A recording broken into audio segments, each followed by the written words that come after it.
નમસ્કાર દર્શક મિત્રો, એસડી ન્યૂઝ ગુજરાતી ચેનલ પર આપનું સ્વાગત છે અને હું આપની સાથે વૈશાલી પોબારુ કરીશું નજર આજના સમાચાર પર।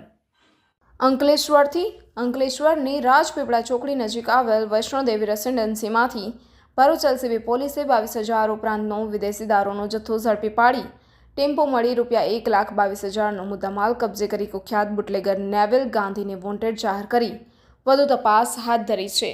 ભરૂચ એલસીબી પોલીસની ટીમને અંકલેશ્વરમાં પેટ્રોલિંગમાં હતી તે દરમિયાન બાતમી મળી હતી અને એ બાતમીના આધારે રાજપીપળા ચોકડી નજીક આવેલ વૈષ્ણોદેવી રેસિડેન્સીમાં રેડ કરી વિદેશી દારૂનો જથ્થો ઝડપી પાડ્યો હતો।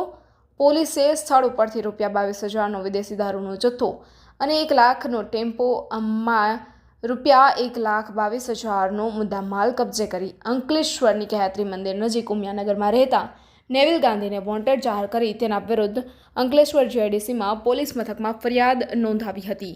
Reporter Jayesh Prajapati, SD news Gujarati, Ankleshwar.